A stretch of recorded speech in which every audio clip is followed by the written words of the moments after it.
Assalamualaikum warahmatullahi wabarakatuh.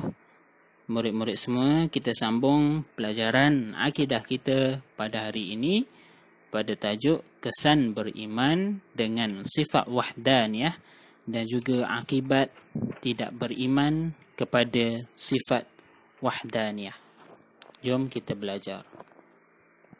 Baiklah murid-murid, kesan beriman dengan sifat wahdaniyah.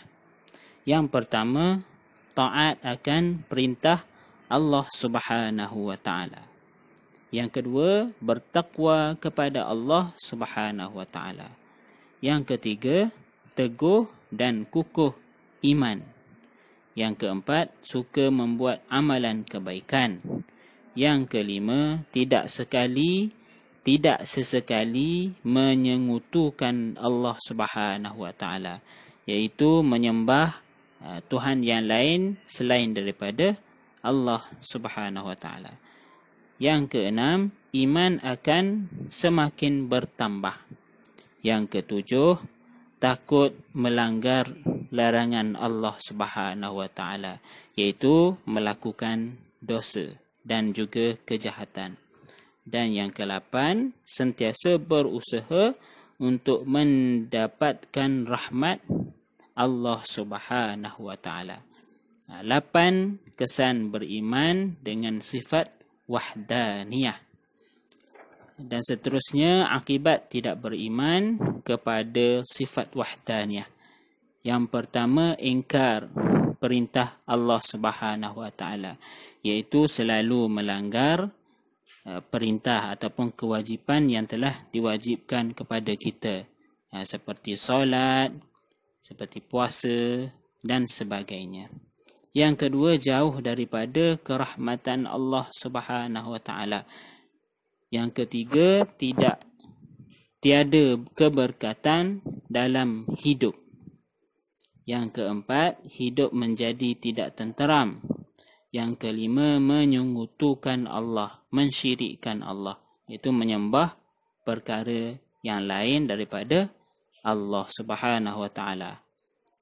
Yang keenam, suka melanggar larangan Allah Subhanahu wa taala dengan melakukan dosa dan juga maksiat.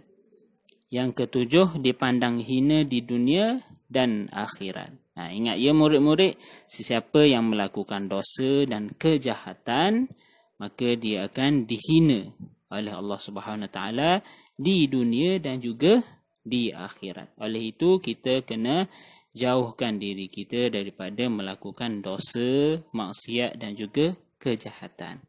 Dan yang ke-8, mudah hilang pedoman dalam kehidupan.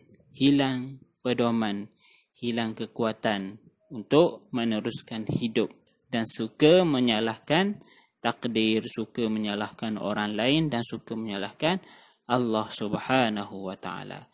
Jadi kita wajiblah beriman dan berpegang teguh kepada keimanan kita. Dan juga kita wajib percaya bahawa Allah ni bersifat dengan sifat wahdaniyah. Murid-murid boleh dengar, baca dan juga fikirkan akan petikan di dalam buku teks pada muka surat 41 berkenaan dengan sifat wahdaniyah, yakni Maha Esa Allah Subhanahu wa taala ataupun tunggal. Umat Islam wajib beriman dengan sifat Allah Subhanahu wa taala.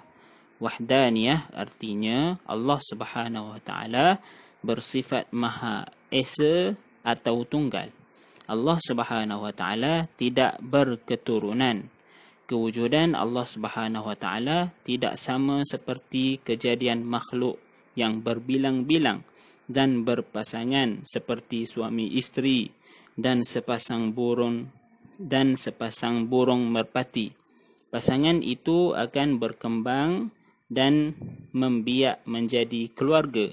Kita wajib yakin dan beriman dengan sifat wahdaniyah.